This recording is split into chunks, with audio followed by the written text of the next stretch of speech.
Good afternoon, and welcome to Lancaster Connects, the show about small business and small charity success in Lancaster County. My name is Ben.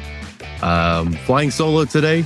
Jeff is still recovering from his knee replacement surgery, and he had some physical therapy appointments this afternoon. And if you are joining live, we started the show a little late today. Today threw me a curveball. I had to be out in the truck this morning and this afternoon. Did about 3 jobs in Maryland. Did a couple jobs here in Lancaster. Got, I think, 5 jobs done, hundreds of miles on the truck. And I literally just pulled a parking lot like 5 minutes ago. So, our guest and our podcast producer, Chris, very gracious and able to push our normal start time back an hour. So thank you very much to them. Of course, if you're watching this anytime after 3 o'clock on March 13th, it doesn't matter. I know a lot of folks, join us live, but a lot of folks watch after the fact as well. So again, this is Lancaster Connects. We highlight local small businesses making an impact in the community, and also, of course, nonprofits and charitable organizations. We've got a great one on today. I'll introduce her in just a moment. Just a quick mention that we love your comments during the show. Commenting during the show earns you prizes. We spin the prize-a-later at the end and pick a winner for some Less Snore, More Cuddle drinkware or an on-the-go bundle, which is a little blanket and a little pillow. Jana, thank you so much. So doesn't matter if we're 2 o'clock or 3 o'clock or 3:14 on a Monday afternoon, Jana's tuning in live. So thank you so much. Of course, that's the cool thing about Facebook, right? We're on Facebook, we're on YouTube, on LinkedIn, all broadcast live on all those channels. But of course, people hang out on Facebook. People are in their feeds all the time. And, if you're in there now, you may see this live feed being put out there. So thank you, Shauna, for watching as always and commenting and being like number one groupie fan. So without further ado, I've made our guest wait about an hour and a half. So past the time where we normally would start, we've got a great guest today, Maureen Westcott of the Arc of Lancaster and Lebanon. Did I get that right? You did. Very good. Thank you. And you even said Lancaster, not Yeah, right. Not the other way to say it. Yeah. How are you today, Maureen? I'm well, and then very flexible for today. It's the only day of the week it's flexible. So you got me on a good day, Ben. Thank you so much. Normally, there's a chance to talk to the guest, 10 or 15 minutes before the show starts. But we just had to get right into it here because, like I said, I just pulled into the parking lot there. So, again, thank you for being on, and thank you for your flexibility there. So, couple things that are unique about Maureen. Maureen, you're a customer of Gardeners. I am a brand new customer. Yes, just within the last month or so. It was. I decided I wanted an adjustable bed, and I went to 3 different stores. Okay. And, this isn't, not meant to be a sales pitch for you, but it was really a good experience. And it was great. So that's awesome. So, we do, typically towards the end of the show, I share a sleep better tip, and we share a testimonial for Gardeners Mattress and More. Of course, this is Lancaster Connects, but we produce the show at Gardeners Mattress and More, and it's the Gardeners funding that makes this show happen. So I guess they're our sponsor, right? I don't need to do a testimonial. You just did it for us live. So thank you so much. And I didn't have to ask you to do that. It was wonderful. Thank you. And Maureen, I actually attend a church where your son goes. I know. I tell my team it's a small world in Lancaster, and we have now 2 connections, Ben. That's right. I can't claim to know him very well. We've only been going to the church for a handful of months now, maybe a year or so, and I'm just starting to get to know everybody there. And I know he's a bass player, and yes. We've helped a few people move in the church over the last year or so, and we always seem to show up there together. So There he is, Zach. I think he just posted a comment there. So, thanks for watching, Zach.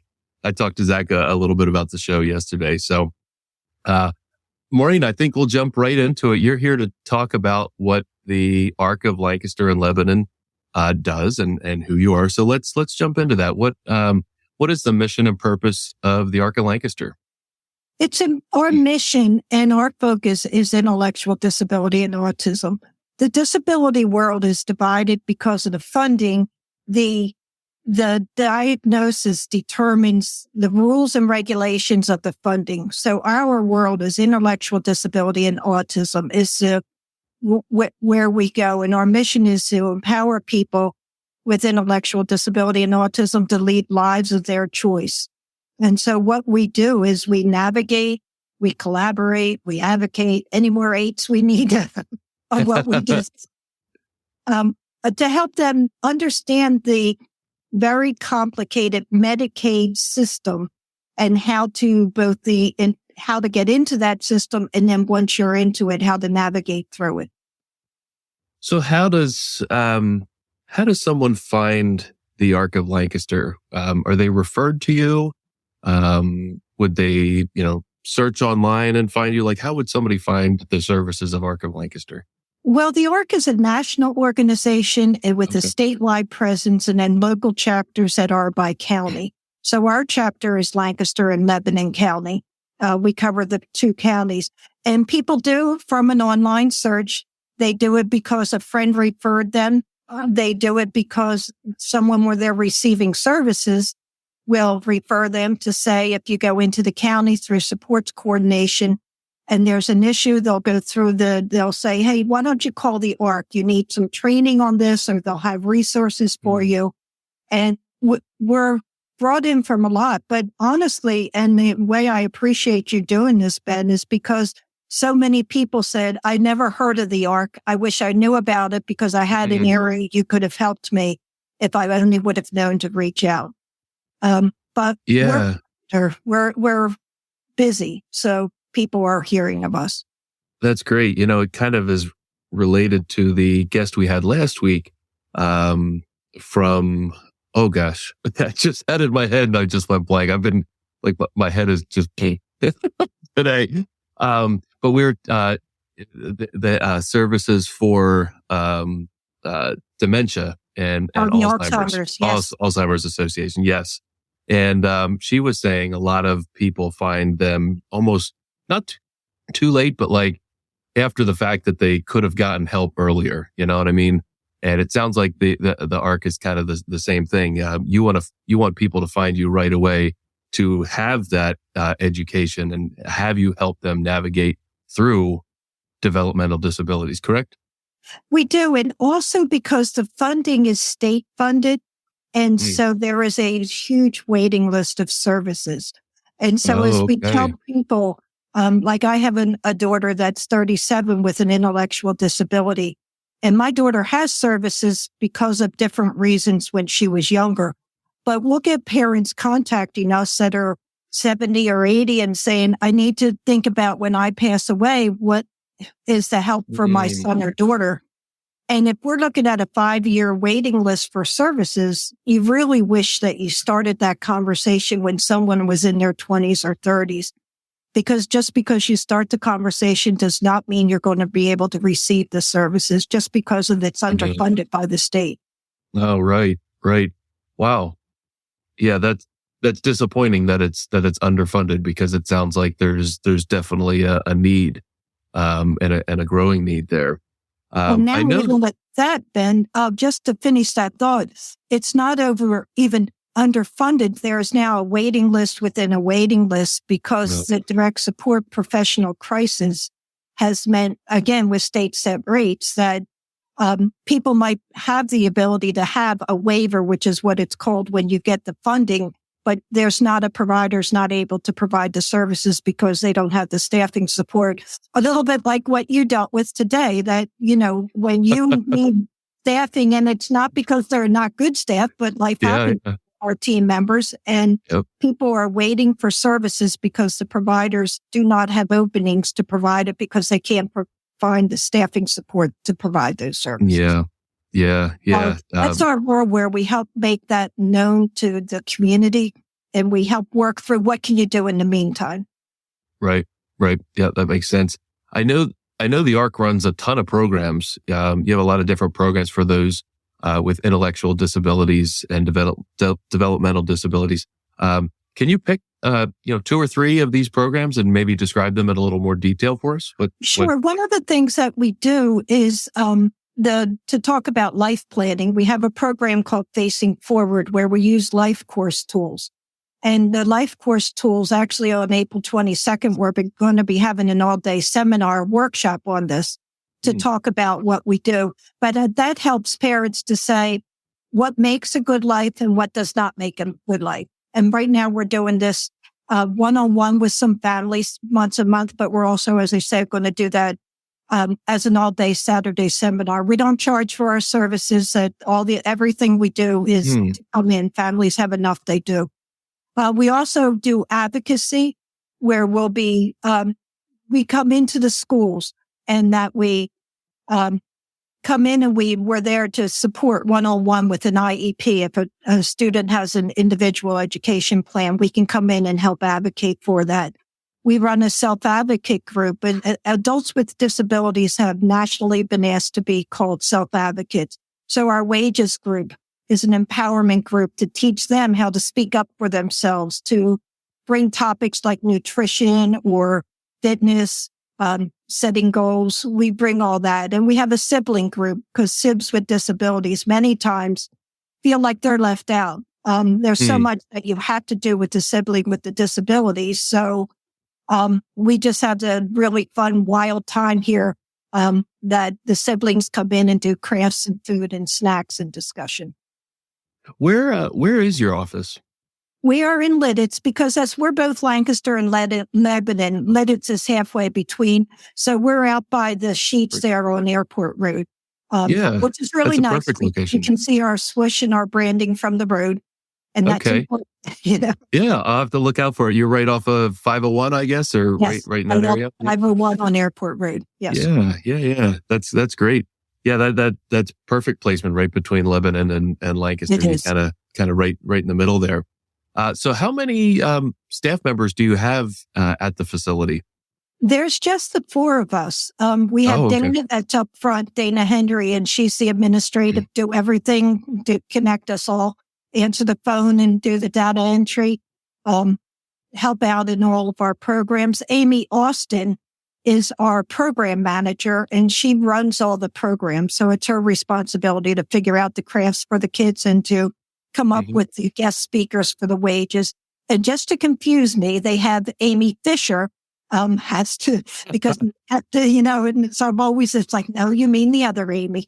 Fisher does our advocacy and family support. And my team is so excellent in what they do. When you call into the ARC, you will get people that absolutely know what they're doing and are dedicated, respectful, understanding of what the family and the individual is dealing with. And then I fill in all the rest of development and managing the business portion. Sure. Nonprofits are also a business. So I manage the 100%. business portion. Well, that's awesome. Sounds like you've got some great people there. You mentioned schools. Do schools work with you with when they have children with intellectual and developmental disabilities? Yeah, they reach out to us because it's a complicated world when you have an individualized education plan, an IEP. So when a student with a disability has that, parents have the rights, the schools have what they need to do, their requirements, and sometimes that doesn't quite mesh. And so when what you do is then Amy will go in and can be a mediator, can be a help explain the rules to the parents. That's Matt and Cindy you're seeing now, some great supporters of the ARC. And so what Amy Fisher does, is she goes in and she can help prior to it, help the families understand the rules. And then during the meeting, help make sure that their voice is heard, or to help interpret some of the language that is the system language that the school uses, like any professional does. These are the technical terms. So anybody can bring us in. If we have a customer, if that would be it's the person with the disability. We are impartial. We're not there because we need to get something out of the meeting. So no matter who calls us in, we're there to make sure it's the best situation for the person with the disability. That makes sense. How long have you personally been with the ARC of Lancaster? Well, I've been here 10 years. This is my 10th year here, but I was for 5 years with the ARC of Pennsylvania doing their policy work. Okay. And then a little bit before that, I was a provider. I helped run a small group home. And then, as I said, I've been a parent for the 37 years of a person with a disability. Right. And so, but in the 5 years with the state chapter was really good because my whole role there was to understand the rules and regulations at a state level. And then coming into the local chapter just helps me to partner with the local providers, with the counties, with the families. So I come at it with a perspective of knowing all parts of the puzzle. Yeah. I'm certain that that's so important. You completely understand the need. And, when it comes to helping the patients or clients, and the parents and, everybody involved, like you're the person. You've been through it and you know everything that everybody else is going through. From the different that's wonderful. lenses. Yeah, because depending on what lens you look through, if you're provider running the services, you have state rules and regulations. You can't always just do. If you're the family member that wants the best for an individual, and then if you're the individual trying to grow up and move away from mom and dad, we have the same typical things that happen with any person becoming an adult. And so knowing all that is a way of bringing conversation. And we're also a civil rights group where disability rights is part of the inclusion and diversity. And so we can also bring conversations of why isn't a person with a disability at this table? And so we also bring awareness to when people are in their communities of faith or in their social or at their gym or wherever, where are the people with disabilities and why are they not there? What can we do to change things to make it that they can become inclusive parts of our society? So the ARC is very involved in the legislation and or getting legislation moved forward. Is that correct? Well, it would be if there was typically, but some of it's just social changes. It used to be you would do a simulation of why this is what it's like to be a person with a disability. Put on gloves so that you can't handle things well. And that was to create empathy. But we don't want empathy. We want to say, okay, you have this activity that's difficult for some reason. What can the social, the community as a whole do to change that? Can you make something at a church if there's someone with visual disabilities? Can you read over whatever the PowerPoint is rather than just having the words up on the screen? What can you do to change society so the person with the disability can fit? We see some of that in physical disabilities with access to curb cuts and that the ADA put through. But in the intellectual disability world, sometimes people forget or don't understand what accommodations they could make easily to include a person with a disability. Well, that's awesome that you're the voice. We are. Yeah.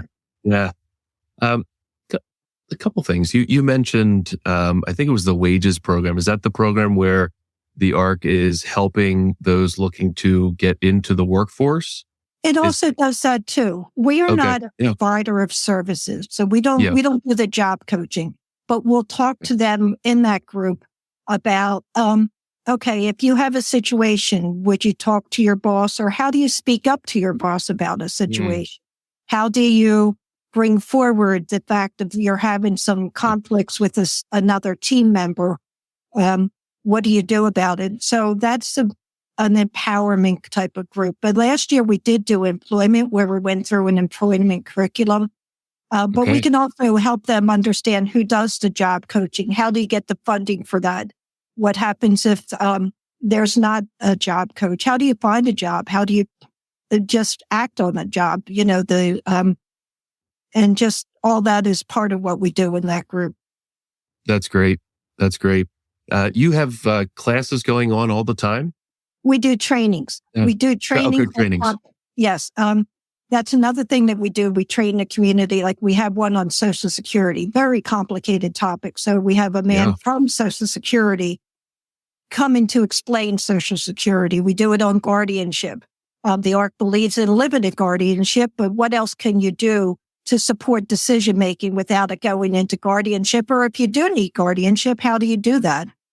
So we have it on all kinds of topics on the ABLE account. Here's financially, how do we protect our assets so that we don't have the $2,000 asset limit, that we can have some savings. So what about ABLE accounts?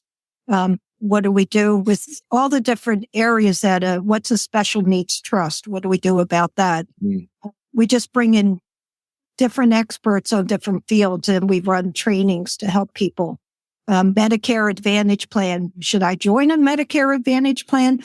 People with disabilities many times get Medicare after they get Social Security, and not just based on age. And so what's an Advantage plan? What am I giving up? What am I getting? How do I make that decision? So those are the types of things that we offer as trainings so that people can make informed choices. There's one on the screen coming up in a couple weeks there. Yes. And they're held at your facility there near the airport? Since COVID, we have a big room here that we can do it. But since COVID, we've gone virtual and we're finding more attendees. This one was the only one that's going to be both. But generally, we do them virtually to give people the ability to join from their home. We've been finding that's better. Our parent group that we had Tuesday night last week, though, was in person. And so we had 9 parents that came together to share and to start making links. So we do a combination of both. That's great. You mentioned COVID and how things, changed and went virtual. A lot of things were upset by the whole COVID thing.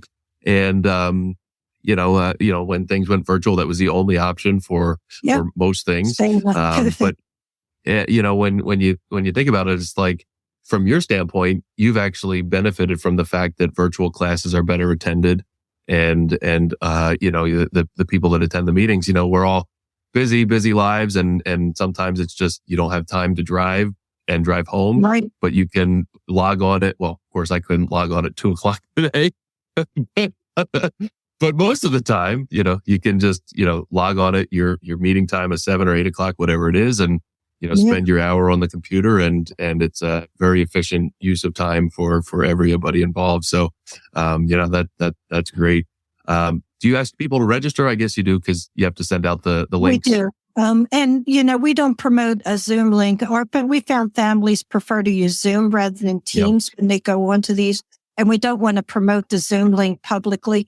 So we use Eventbrite to register, and then I send a private Zoom link to them just to protect people. And when we have the in-person on April 22nd, obviously we want to offer some lunch. So we need to know how many boxes of food to buy. There you go. Yeah, you got it. Can't let anybody go hungry. If they come to the office, we feed them. That's it. That's great. That's great. Poking around the website, preparing the show, it looks like there's a ton of information on there to assist families and personnel involved. Can you share how that helps and how somebody would use the website? It is. And I appreciate that. I'm right now in trying to clean up the website a little bit. It's a big project. It's always an ongoing. I'm actually the one that manages the website, and I really enjoy that. That's good. Good. We all have side gigs that we like as part of our job. So right. That's right. But we have a resource page because so many times there's so many different areas that help. And you can see that you can get under early intervention, school age, adult, assistive technology. Each one of those, if you click on the gray box, will bring up further boxes related to that topic. And each one of them, we try to link to the professionals of the other sort as much as I don't want to be the keeper of their information. If their website changes, I want it to just link to their website. Right. And so then it would just show you different resources under that topic. Financial is a big one. People always want to know, where can I go to find a rep payee? So these are the ones. How do I find out information of people that will provide these services? So we're always trying to put resources up there of people that they can call for help in this area. And so we have it separated by categories. I'm always looking if somebody thinks they want to, then we will talk to them about it.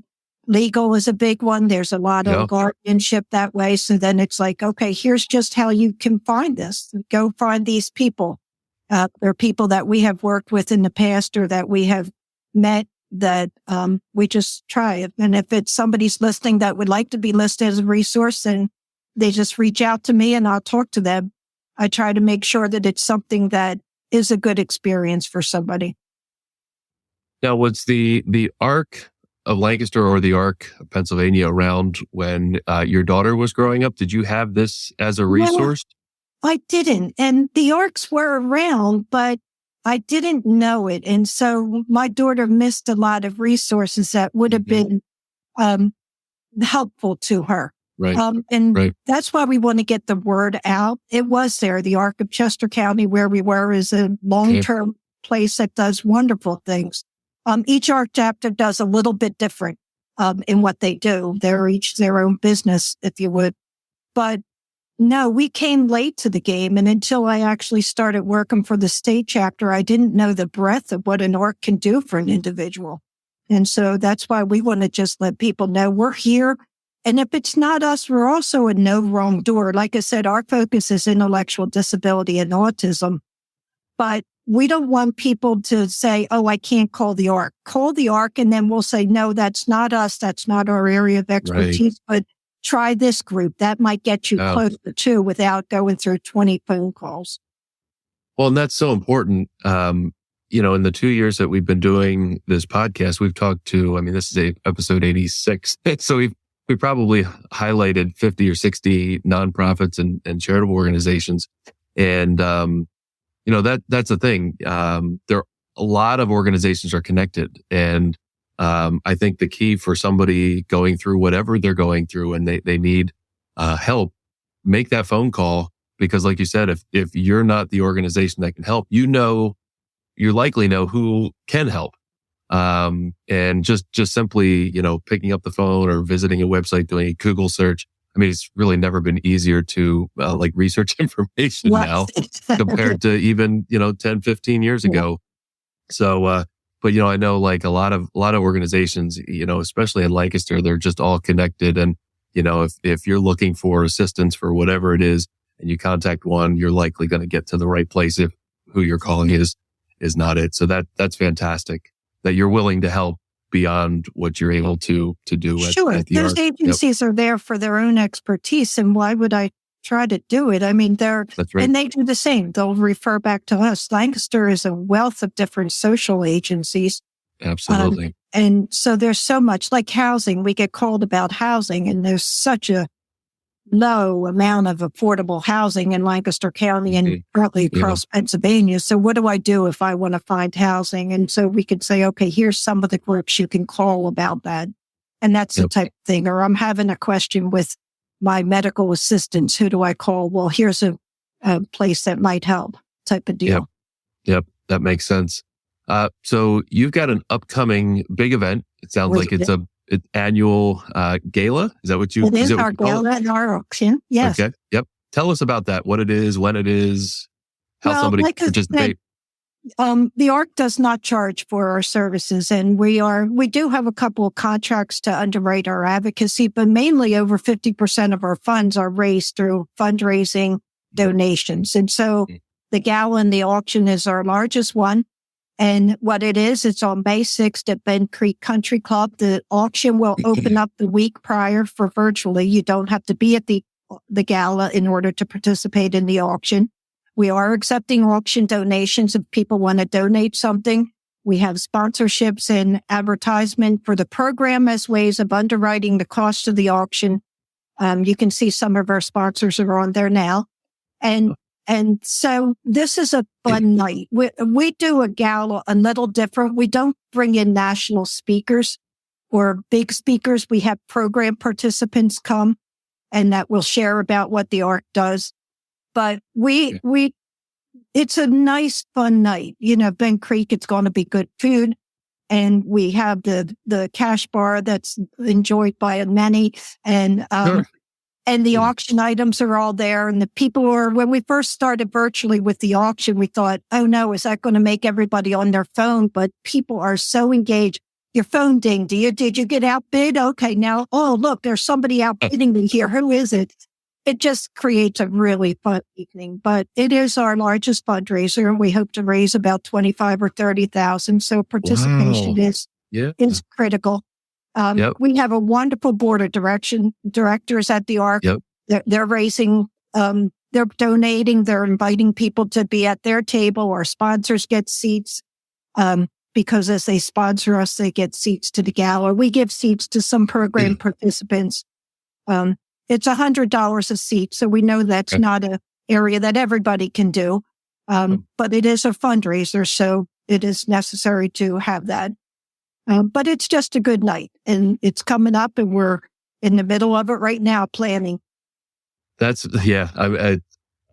sure there's a lot of work to be done. How many people normally attend the event? About 100 to 120 come. Okay.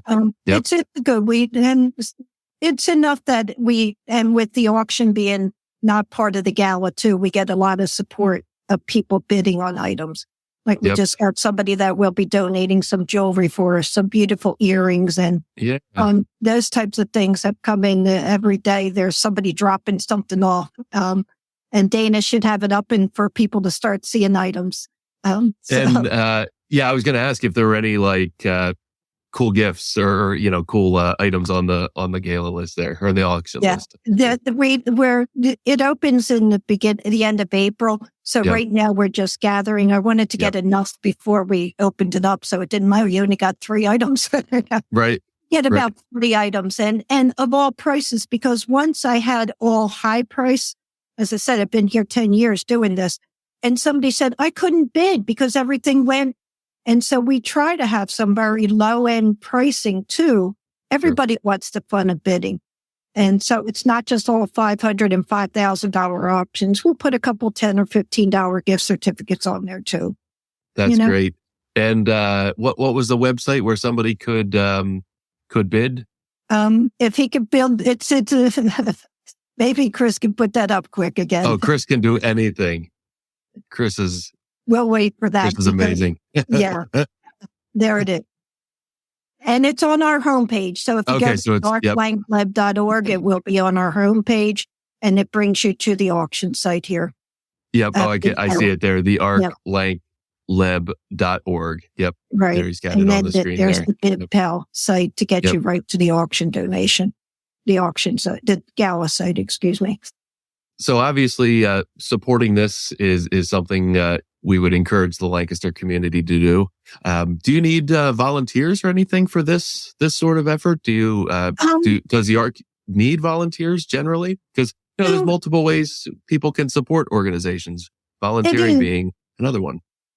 Sometimes we don't, because our work is so much one-on-one with people. Our trainings are brought in virtually when Amy does advocacy. So we're in a different sort of world where places that run large groups and have 30 or 40 or 50 people. So our board of directors is our volunteer. We're always open to talk to people to become on the board. But it's not an area we utilize heavily because things are so specific in the need for it. Board members are there doing their work the night of the gala. My team, the website's easy. So my team of 3 or 4 is enough to register people. Everything's going electronically that way. So it's not something that I know other groups utilize volunteers a lot, but because we're so specific in what we do, it's a different type of agency that doesn't allow, you wouldn't want to bring volunteers into a one-on-one meeting type of deal. Yep. That certainly makes sense. So, supporting the gala, bidding on items. I think somebody could become a member Yeah, that's one of the ways we do. The ARCs are member Yep. organizations nationally. Okay. And joining as a member is a way of supporting the agency. And the reason you support the ARC is so that we're here to help the families so they don't need to be charged. So your Right. support to the ARC through membership is what allows us to be here for somebody to call and answer the phone. And we are here. You don't get a voicemail. Friday afternoon, maybe. But Right. we work until about 2. Well, of course, Amy was here Friday for a long time. So we work to what's needed. But generally, when you Yeah. call, you get a live person. So the support underwrites the agency and allows me to have a team here to work to support people. That Amy Austin is here to run her programs, and the sibling kids, at the end of the year, they don't have to pay for the party. We provide a party for them, and allows me to have my team here is what it Yeah. does. You support being here so that the community as a whole has the resource of the ARC. Yep.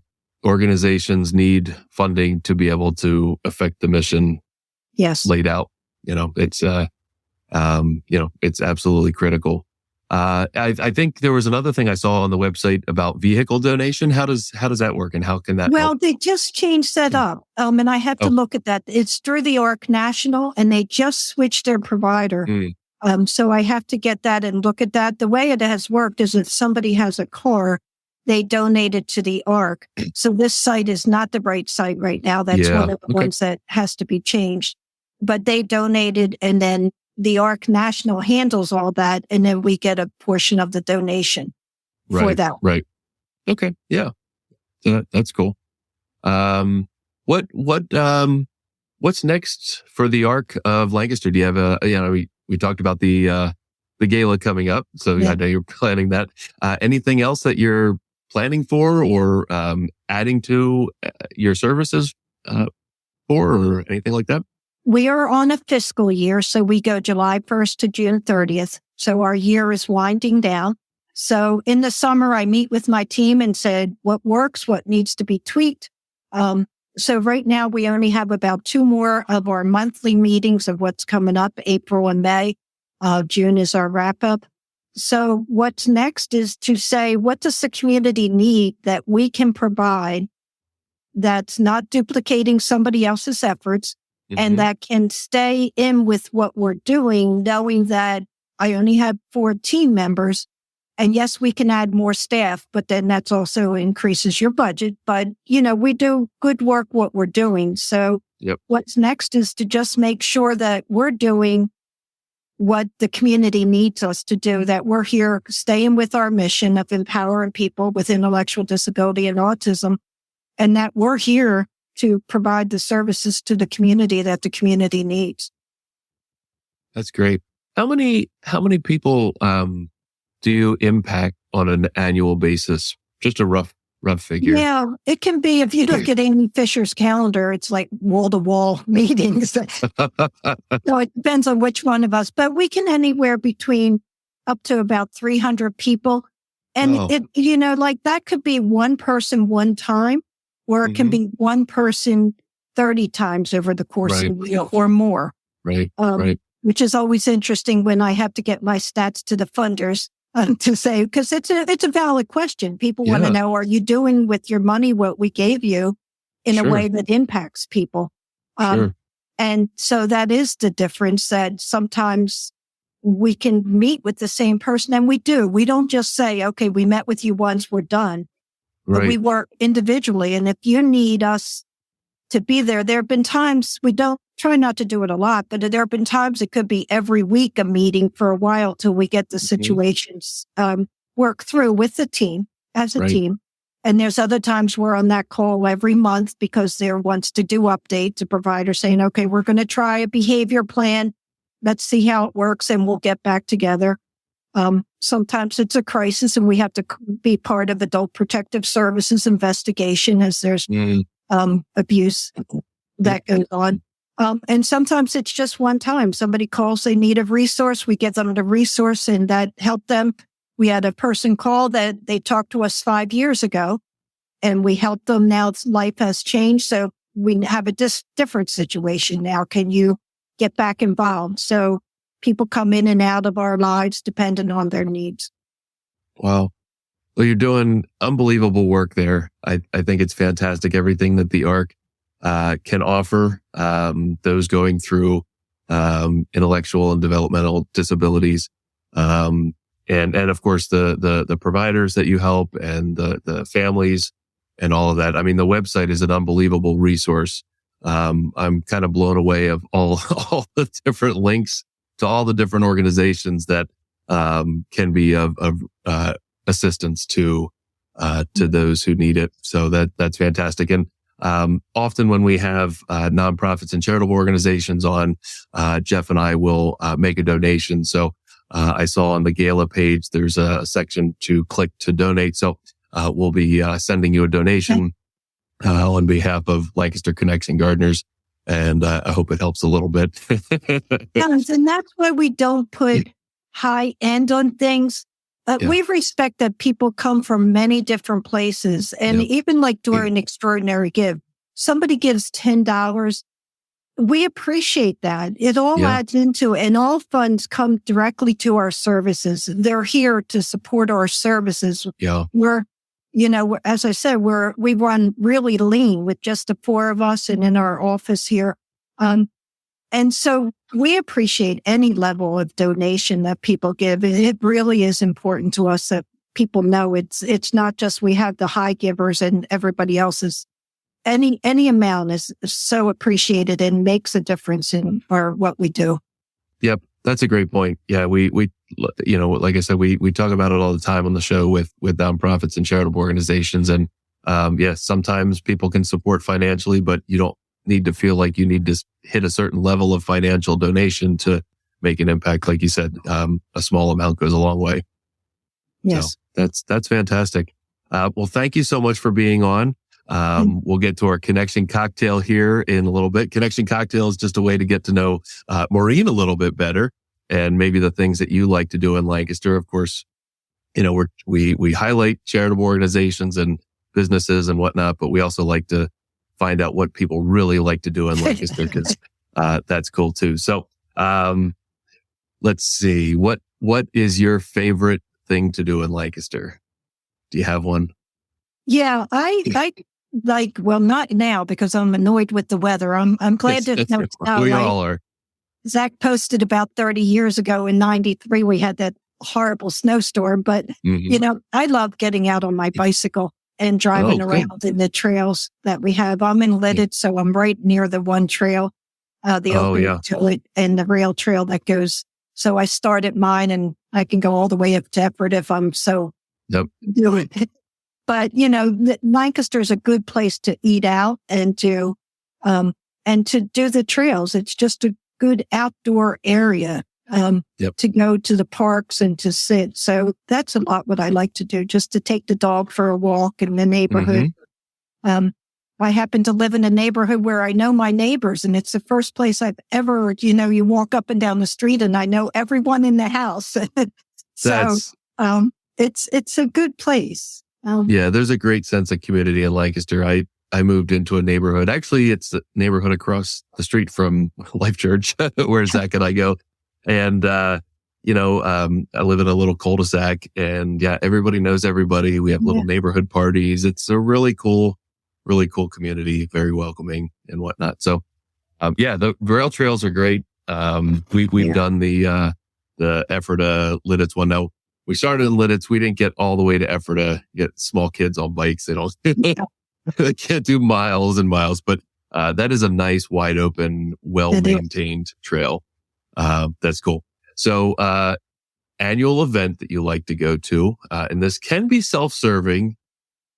No, it's fine. It's actually, with that, I have a daughter that lives in Baltimore and has 3 grandchildren down there. My son, Zach, up here with his 2 grandchildren and Zach and Mal, and then my daughter, Elise. So what we do is over the 4th of July, Jessica comes up and the kids need to go up to Nana's for the 4th of July. And we have a little bit of a family cookout. And then we have to go into Lancaster, into Lidditz and get ice cream at Greco's, actually. is Oh, what we have to do. perfect. Plug out for Greco's.